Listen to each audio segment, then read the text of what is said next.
with this Monday expert, good friend of the channel, Mr. Greg Dickerson. How you doing, sir?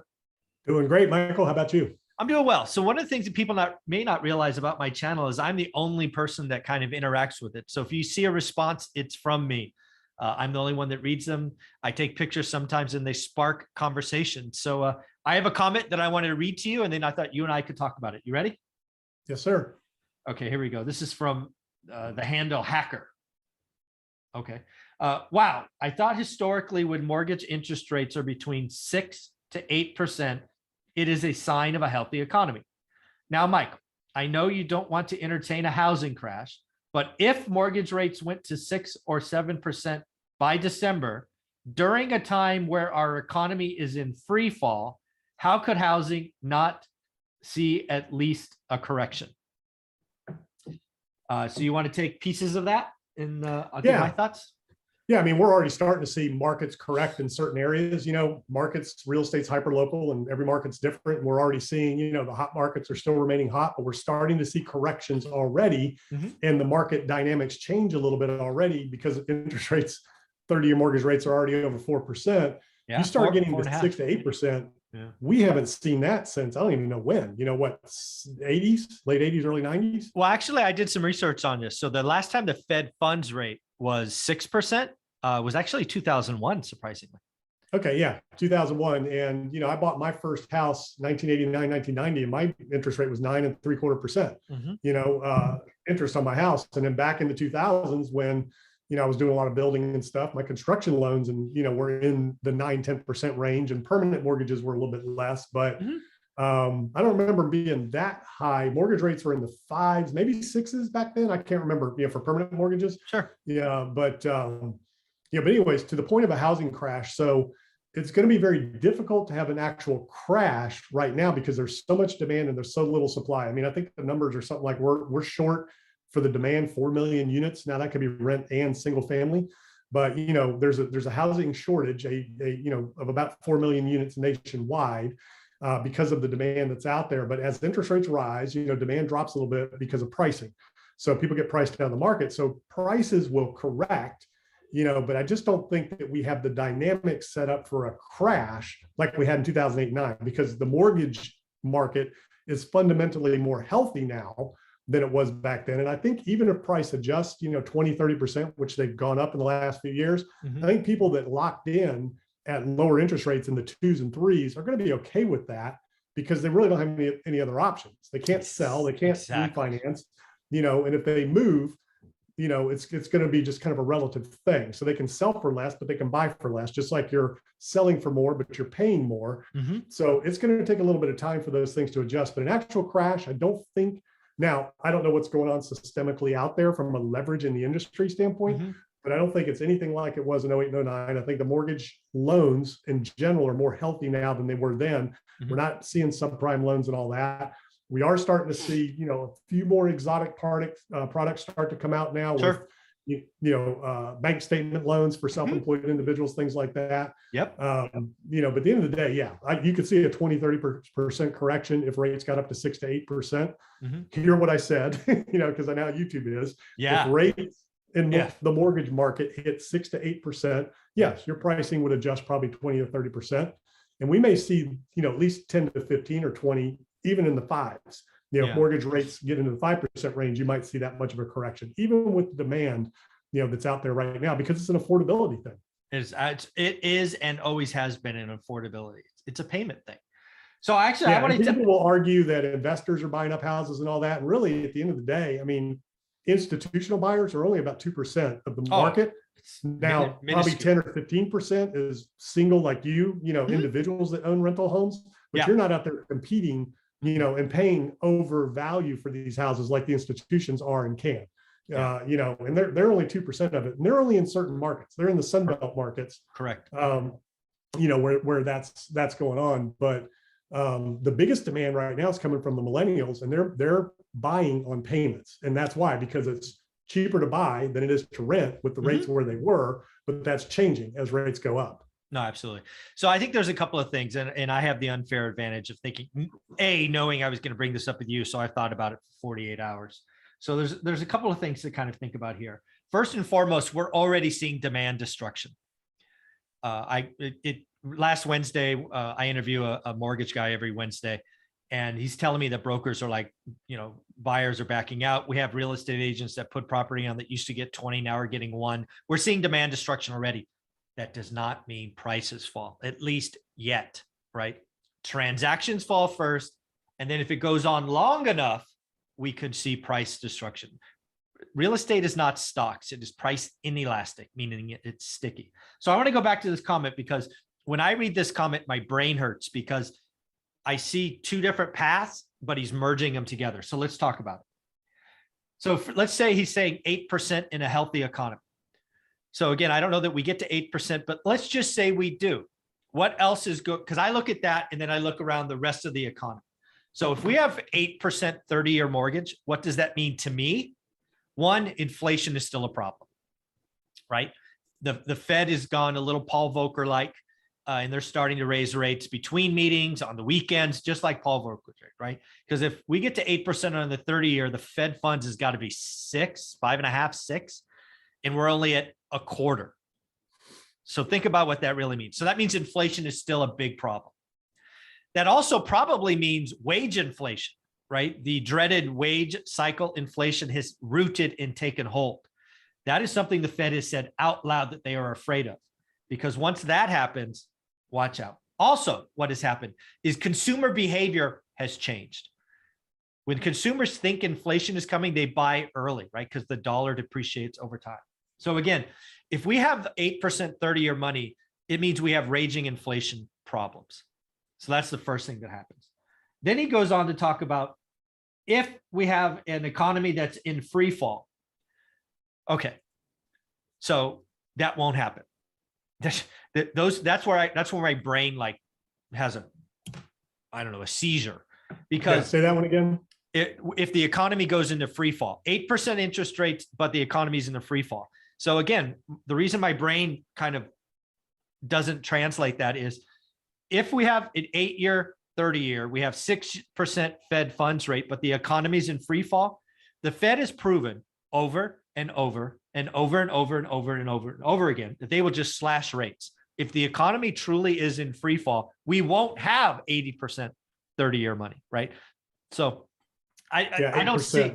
Those aren't connected. I don't know that we can get there. And you got to understand who's investing in those, right? So why are rates that high? Because that's investors. So the stock market would have to be way down. Oh, way down. Way down. Because money's moving from there into, mortgages, and they're in mortgages versus bonds. So yeah, like you said, if the economy was in free fall, so the Fed's going to hike rates to cool the economy, and then so they can reverse rates to heat it up when they need to. Exactly. And that's what we saw. That's what we've seen over and over and over. But I don't know. I don't know. I mean, the dynamics are very different than they were in the 70s when we had double-digit interest rates and things like that, because of just the demand side of the economy, the consumer-driven economy, and the jobs. I mean, there's more jobs than there are people working, so we don't have the dynamics that could lead to an economy, that is, that's having enough issues to have to push it, towards those types of inflation rates. And then if you, start to get heated up like we are now, you just, you cool it off a little bit. And it's just that constant throttling up and down. Yeah. The problem is the Fed has been way too behind the curve on these events. Yeah. 0809. And now in 0809, it wasn't just the Fed, it was also the mortgage industry creating those exotic products that tanked everything. But now they're just behind the 8 ball, and to do what they did for the pandemic as long as they did, it just makes zero sense. They did it a year too long. They did it at least a year too long. Inflation is and has always been a monetary phenomenon. Too much money chasing too few goods. We're paying for it now. We're going to pay for it with interest. I think the 30-year owner occupied loan could have a 6 on it by the summer of next year. I really do. But again, we may get there sooner than that. I mean, we're already in the 4s. I think, 4.5 in the 5s, before the end of the next quarter, probably. You could see, you could see 6s by the end of the year. Yeah, maybe. Yeah, certainly high 5s. And for me, I think the 6, because again, we're already seeing demand destruction. Frankly, the slowdown is happening like I said it would, right? A slowdown A slowdown does not mean pricing crash. That's what everybody wants. Everybody wants it to be the stock market. The stock market will tank in seconds, right? I think the Fed, here's one for you. I think the Fed finally raises half a basis point next meeting, which I think is like May 12th or something. I think they're going to finally pull it out. And the reason I say that is they're starting to telegraph it already. Two Fed presidents have already come out in the last 48 hours saying inflation's a problem. We've got to get ahead of it. We've got to get a half. Some of them are talking about getting the Fed funds rate to 3% by the end of the year. I mean, that would be fast.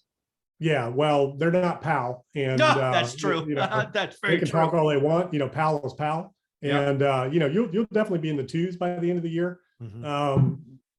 I mean, it depends on how out of control it gets. And it's, with China and their issues with the pandemic and, God forbid it happens again here and you have more supply chain issues, you could continue to face more inflation. But, from a housing, crash standpoint, how quick it can happen, it happened quick in 08, 09. But again, that was a banking failure where there was no liquidity. There was no money. You couldn't get a loan for the most part. Things change. I mean, some people could, but financing dried up. It dried up. So as long as the banks are healthy and as long as the funding is available, the market will take longer to correct because again, it's an affordability thing and there are a certain amount of cash buyers that'll pay, but the average individual that has to get a loan, they're just going to be out of the market because they can't afford it. And there's, so the market's going to have to correct to those affordability levels. That takes time, but a crash is what we saw in 08, 09.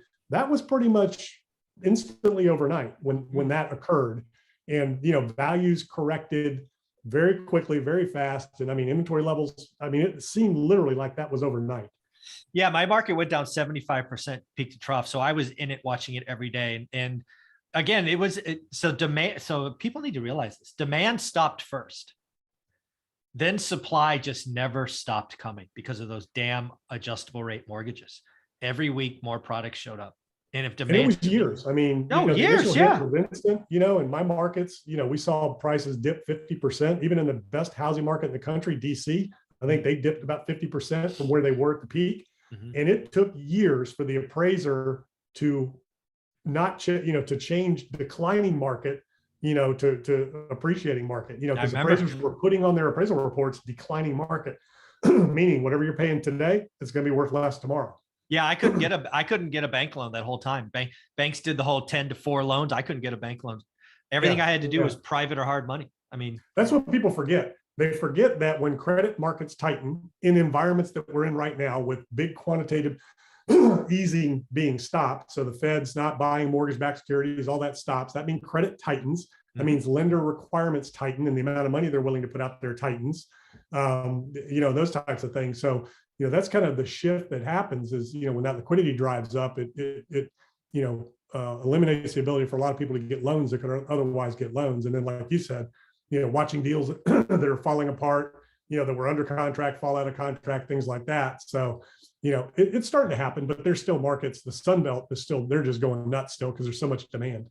Yeah. And then the last thing you touched on early in this discussion is I don't think many people appreciate the value of 30-year money under 4%, whether it's a 2 or a 3. That is going to freeze buyers buyers and sellers in place. There are people today that won't move ever, right? Because their mortgage is just so they can't look at a move up home and go, I want to pay an extra $100,000, but my rate goes from 2.75 to 6. They're just not going to move, right? They'll get an equity line or a second, put a master suite on their house or whatever. We're going to have a lot less transactions as rates go up. Well, it depends, because the theory behind that is their income should be increasing to afford more house. If they're looking to move up, that means they're making more money, which is generally the idea. Millennials are making X now. Their income should, go up by 50% to 100% over a certain period of time so they can buy, more house. So that equation, we'll just have to see when it gets there. And there will be some people that, because that's traditionally how it was, right? Absolutely. Move up. Your income grows, you move up. When I bought my first house in 1990, again, the interest rates were around 10%, permanent mortgages. And I got a loan that was a 3-2-1 buy down. It was a deal being offered by the developer because the theory was our income should grow as we're in the house. We couldn't qualify at 9 3/4. So we had a 3-2-1 buy down to where we started at 7 1/4 the first year, or 7 3/4 the first year. Second year it went to 8 3/4. Third year it went to 9 3/4. And the developer paid the fee to buy the loan down into that 3 3-to-1 product. Mhm. And then at the end of that 3-year period, the 9 3/4 was supposed to be 30 years. Got You it. know, yeah. I mean, that was 1990, and the house was $125,000 too. 2,600 square foot house, nice corner lot, Yeah. 4 bedrooms, 3.5 baths or 3 full baths, 2-car garage, quarter-acre lot, 125 grand. Wow. The good old days. Yeah. Oh man, this has been a lot of fun. Do me a favor, and where can people find you? Yeah, gregdickerson.com. That's where all of my social media links are: YouTube channel, Twitter, podcast, YouTube, gregdickerson.com. Thanks, buddy. Appreciate it.